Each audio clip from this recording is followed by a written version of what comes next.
This video is brought to you by Infinix Hot 10 Play.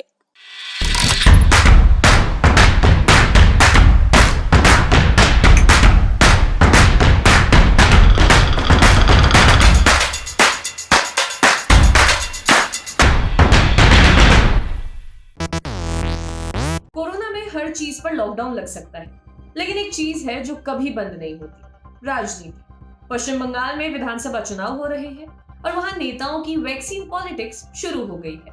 पहले मुख्यमंत्री ममता बनर्जी ने वादा किया था कि टीएमसी के जीतने पर राज्य की जनता को फ्री वैक्सीन देगी। अब बीजेपी ने भी यही वादा कर दिया है, लेकिन बीजेपी ने तो बिहार में भी फ्री वैक्सीन देने का वादा किया था। उसका क्या हुआ? यही सवाल पूछकर ममता बनर्जी ने बीजेपी को घेर लिया। बंगाल में 22 तारीख को सीएम ममता बनर्जी ने एक कार्यक्रम में ऐलान किया, 18 साल से ऊपर के सभी लोगों को 5 मई के बाद से कोरोना की फ्री वैक्सीन लगाई जाएगी। अगले ही दिन बीजेपी ने भी बंगाल में फ्री वैक्सीन का वादा कर दिया। बंगाल बीजेपी ने 23 अप्रैल को ट्वीट किया, जैसे ही पश्चिम बंगाल में बीजेपी की सरकार आएगी, सभी को फ्री में कोविड-19 की वैक्सीन उपलब्ध कराई जाएगी। ममता ने कोई देरी न करते हुए पलटवार किया। टीएमसी के ट्विटर हैंडल से बीजेपी के वैक्सीन के वादे पर जवाब आया। ये आ गया बीजेपी की तरफ से फ्री वैक्सीन के जुमलेबाजी वाला अनाउंसमेंट। ऐसा ही वादा करके बिहार के लोगों को मूर्ख बनाया था, जो वह बड़े आराम से भूल गए। बंगाल को मूर्ख नहीं बना पाएंगे, बीजेपी पर भरोसा मत करो। बीजेपी के बंगाल चुनाव में फ्री वैक्सीन के वादे पर कई लोग बिहार का हवाला दे रहे हैं। बिहार में भी बीजेपी ने सत्ता में आने के बाद बिहार वासियों के लिए मुफ्त वैक्सीन का वादा किया था। वैक्सीन को लेकर सरकार की क्रोनोलॉजी को कुछ ऐसे समझा जा सकता है, जैसे 22 अक्टूबर 2020 को बीजेपी ने बिहार के घोषणा पत्र में सरकार बनने पर सबके लिए फ्री वैक्सीन का वादा किया।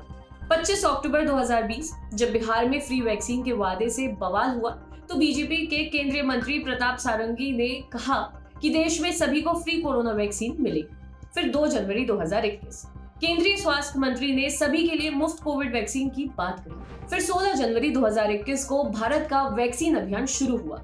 सरकारी अस्पताल में वैक्सीन फ्री और प्राइवेट में 250 रुपए प्रति डोज के हिसाब से वैक्सीन उपलब्ध हुई। 1 फरवरी 2021 केंद्रीय बजट में वैक्सीन के लिए 35,000 करोड़ रुपए रखे गए।